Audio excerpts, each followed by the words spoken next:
After seeing Warcraft, and now Hell or High Water, Ben Foster should really stick to Westerns.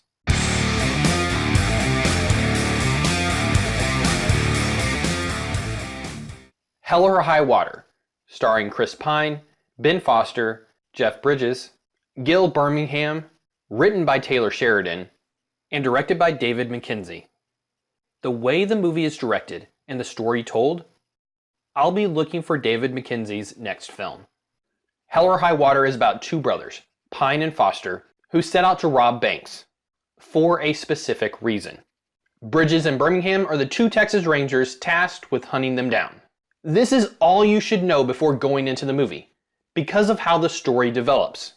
There isn't much not to like about Hell or High Water. The story is expertly told and develops at the perfect pace.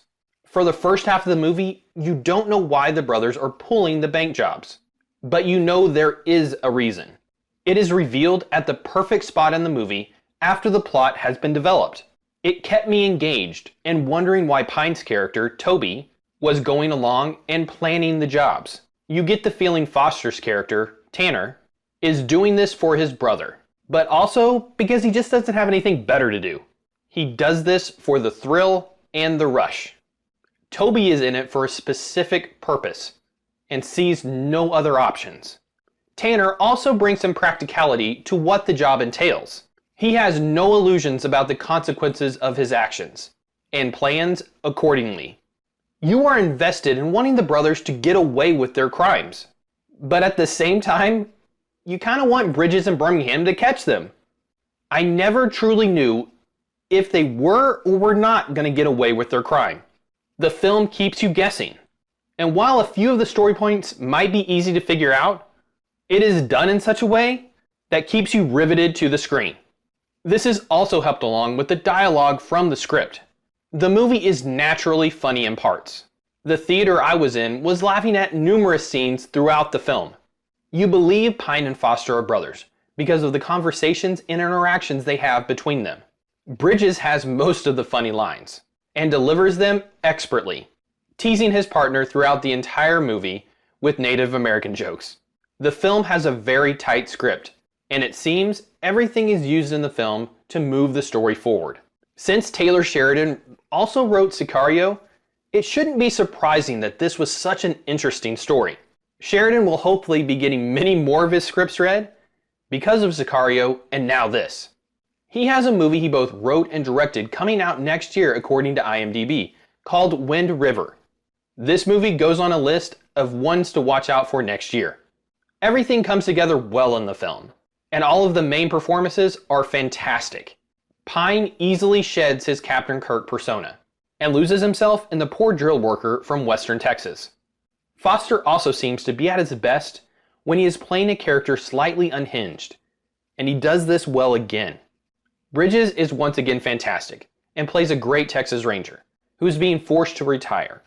Birmingham plays off Bridges well, and you easily buy into their working friendship. All of the actors do a great job and draw you into the story with their performances. I have a couple of small problems with the film. One is the story hits you over the head one too many times about the evilness of banks. There was one scene that wasn't needed and was too on the nose for how well the rest of the story was told. Take this one scene out, and it is otherwise a nearly flawless piece of storytelling.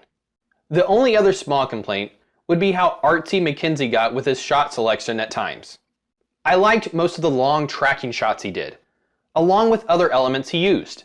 But there were a few times when a close-up he did, or a shot of a car, took me out of the film just a bit. These are extremely minor gripes for an otherwise excellent film. I love this movie, and I can't wait to watch it again. I did grow up in the same region this film is shot in, and watching it did greatly remind me of my grandma's farm and the small town near it. So I could have loved this film more because of the location it is filmed in. Hell or High Water is a new age western and is a welcome addition to the genre. If you are a fan of any type of western, then this is a must-see. If you are just a fan of movies, then this film is just plain worth seeing. Go out to the theater and buy a ticket to support it, or at the very least rent it when it is available. I don't think you will be disappointed. If you have seen Hell or High Water, let me know what you thought. If not, are you a fan of westerns or neo-westerns? Comment and let me know some of your favorites. Add another besides No Country for Old Men. That one's too easy. Like, share, subscribe, and all that fun stuff. Thanks for watching.